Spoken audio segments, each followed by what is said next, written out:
Hey guys, today we're going to have the 2020 electoral map as it stands today, Monday, actually President's Day, February 19th, 2018, and we're going to look at the current electoral map and we're going to fill it in based off leaning, likely, and safe.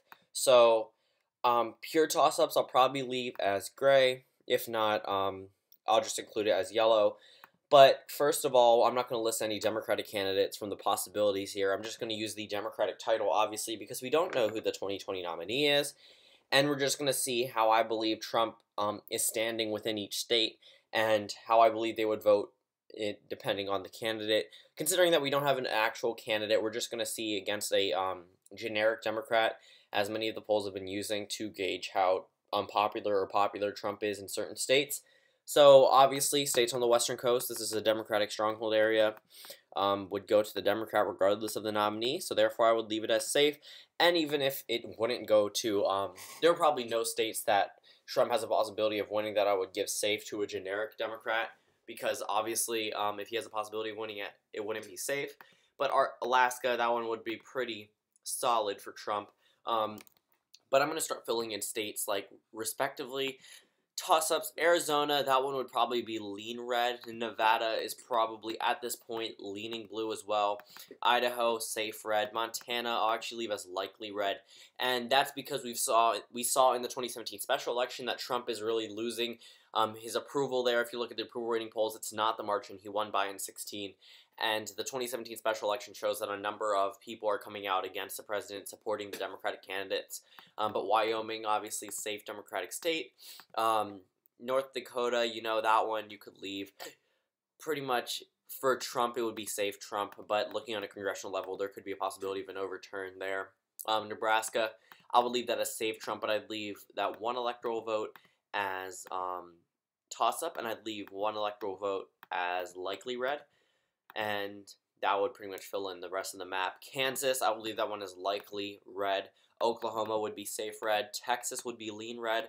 If you look at Donald Trump's approval rating poll, it's lower there than it is across the Rust Belt. That's not good news for the president. Arkansas, Louisiana, Mississippi, Alabama included. Tennessee, Kentucky. Indiana would probably be likely red. Missouri would be probably, at this point in time, lean red, if not likely red. But I'll just leave it as lean red. South Carolina, obviously safe red. Georgia, pretty much, that would be, if we're going to characterize, I'm actually going to characterize every race. So I'm going to go back to Nebraska and characterize that one as a lean red. But we're going to characterize pretty much every state here. Utah, that one would be, I would consider it likely red. Colorado, I would leave that one likely blue. New Mexico, likely blue as well.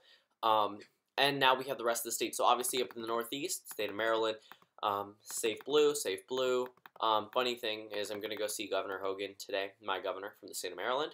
And I'm going to see him at Indianapolis State House, which is where we have our state delegation and everything like that. Vermont, New York, obviously safe blue states.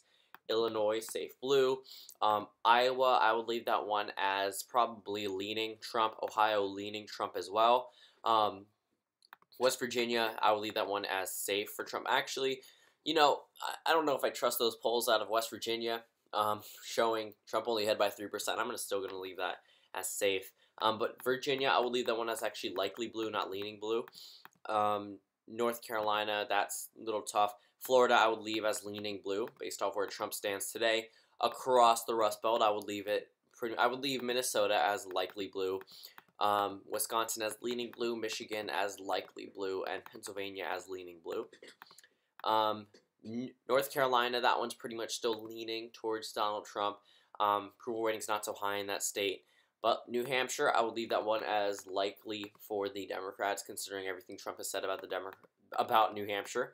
Up in Maine, I'd leave this Maine at large as leaning. Leave that first congressional district as safe, and the second district as lean Trump.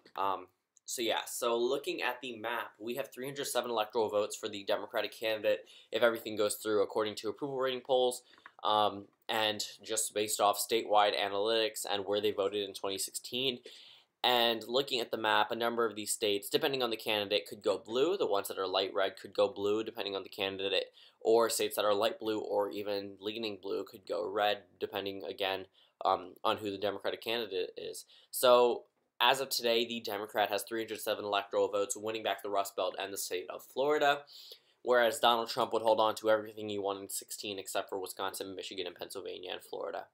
Thank you guys for watching this video, and I'll see you all tomorrow.